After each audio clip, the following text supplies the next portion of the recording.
Jai Shri Radhakrishna. Welcome to Sangeeta's kitchen. कशा आहात तुम्ही सर्वजण? मस्त आहात ना? मस्तच राहा, चांगले चांगले पदार्थ बनवत राहा आणि खात राहा. तर हे पहा, आज मी छान अशी मोडालेल्या मुगाची भाजी माझ्या मुलांना टिफिनसाठी बनवलेली आहे. तर त्याचीच रेसिपी आज मी तुमच्यासोबत शेअर करणार आहे. तर त्यासाठी मी गवार, टोमॅटो, कोथिंबीर आणि कढीपत्ता घेतलेला आहे. तर पाहू शकता तुम्ही, छान असे मोड आलेले मूग आहेत आणि मी अशाच प्रकारे पॅकेट्स फ्रीजमध्ये ठेवून देते. तर त्यातले मी अर्धे आता भाजीसाठी वापरणार आहे आणि अर्धे असेच मी ठेवून देणार आहे फ्रीजमध्ये. तर अशा प्रकारे पॅकेट्समध्ये तुम्ही असे मोड आलेले कडधान्य ठेवू शकता.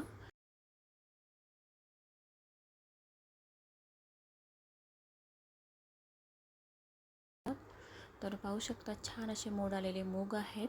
तर हे कडधान्यामधल्या सगळ्यात सुपर डुपर कडधान्य आहे आणि याची भाजी आपल्याला आज बनवायची आहे. तर इकडे छान असं पॅन गरम झालेलं आहे. तर त्याच्यामध्ये 2 चम्मच तेल टाकून घ्यायचं आहे आपल्याला. तेल छान असं गरम झालेलं आहे. तर याच्यामध्ये वाटण टाकून घ्यायचं आहे. तर वाटणसाठी मी टोमॅटो, खोबरं, आलं, लसूण हे छान असं तेलावर छान असं लालसर असं परतून घेऊन त्याचं असं वाटण केलेलं आहे. आणि वाटण आता टाकून घेतलेलं आहे आपण तेलामध्ये. वाटण देखील छान असं आपल्याला मिक्स करून घ्यायचं आहे तेलामध्ये आणि छान असं परतून घ्यायचं आहे लालसर होईपर्यंत. वाटण छान असं मिक्स करत राहायचं, आपल्याला छान असं परतत राहायचं आहे. तर पाहू शकता, छान असं आपल्या वाटणला तेल सुटलेलं आहे. वाटण जर आपण छान असं तेलामध्ये असं व्यवस्थित असं शिजवून घेतलं, असं छान असं परतून घेतलं तर भाजीला छान अशी चव लागते. भाजी खूप अशी छान होते.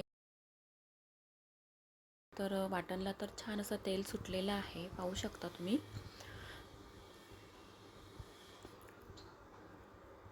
तर आता याच्यामध्ये आपल्याला किंचितसं राई टाकून घ्यायचं आहे आणि जिरं देखील टाकून घेऊया आपण याच्यामध्ये.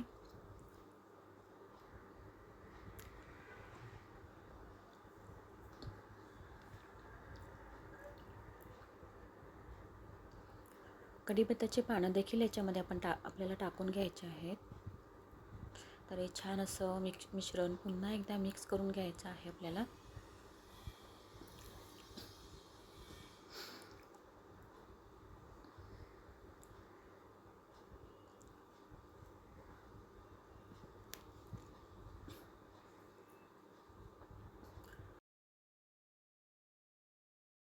तर याच्यामध्ये आपल्याला लाल मसाला टाकून घ्यायचा आहे.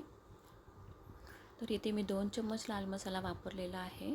तुम्हाला जेवढा तिखट हवा असेल तेवढा तुम्ही वापरू शकता. आणि अर्धा चम्मच गरम मसाला आणि अर्धा चम्मच हळद टाकून घ्यायची आहे आपल्याला.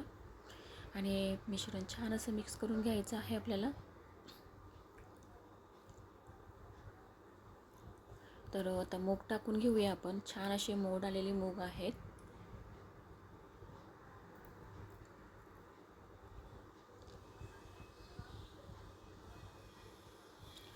तर मिक्स करून घेऊया आपण व्यवस्थित अशी भाजी.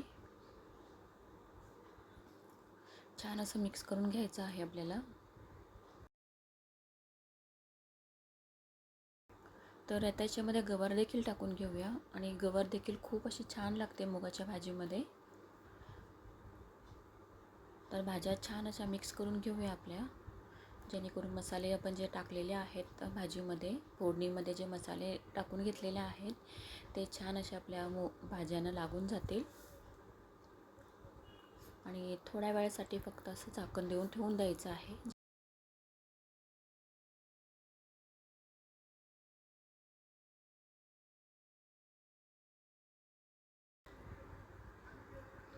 तर पाहू शकता, थोडा वेळ झालेला आहे आणि भाजीला देखील तेल सुटलेलं आहे. मिक्स करून घेऊया भाजी आपल्या व्यवस्थित अशी. आपल्याला आपली मिक्स करून घ्यायची आहे आपल्याला व्यवस्थित अशी भाजी.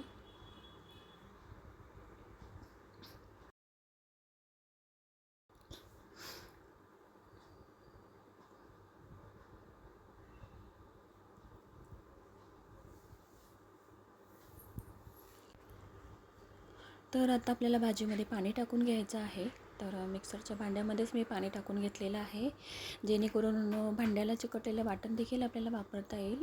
आणि तुम्हाला जेवढा ग्रेव्ही हवा असेल तेवढं पाणी टाकू शकता भाजीमध्ये तुम्ही. आणि टोमॅटो देखील आपल्याला इथे टाकून घ्यायचा आहे. आणि चवीनुसार आपल्याला इथे भाजीमध्ये मीठ टाकून घ्यायचं आहे. तर इथे मी 1 चम्मच मीठ वापरलेलं आहे. तर भाजी छान अशी आपली मिक्स करून घ्यायची आहे.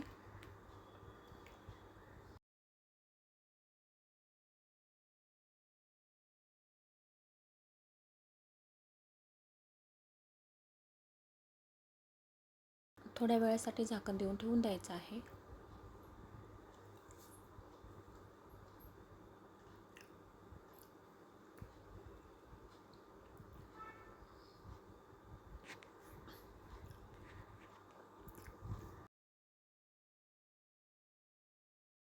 तर पाहू शकता थोडा वेळ झालेला आहे आणि छान अशी उकळी देखील आपल्या भाजीला आलेली आहे. तर मस्त असं मिक्स करून घेऊया भाजी आपली. भाजी तर रेडी झालेली आहे खाण्यासाठी. तर याच्यामध्ये आता मी चिंच टाकून घेतलेली आहे. ह्या भाजीमध्ये चिंच खूप अशी छान लागते खायला. चिंच अशी पाण्यामध्ये भिजत ठेवून दिलेली होती मी. पाणी देखील चिंचेचं मी टाकून घेतलेलं आहे भाजीमध्ये आणि छान असं मिक्स करून घ्यायचं आहे.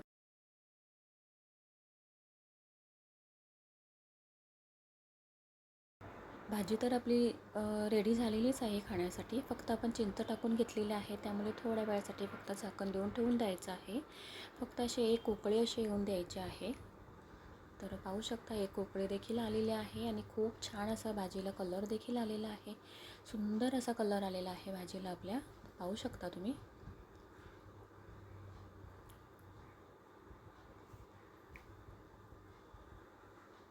आणि चिंच टाकल्यामुळे भाजीला खूप अशी छान अशी चव लागते. तर आता वरून अशी छान अशी कोथिंबीर टाकून घेऊया. भाजी तर आपली रेडी झालेलीच आहे खाण्यासाठी. आणि भाजी म्हणाल तर तुम्ही तांदळाच्या भाकरीसोबत खाऊ शकता, चपातीसोबत खाऊ शकता. खूप छान अशी टेस्ट लागते, चव लागते भाजीला.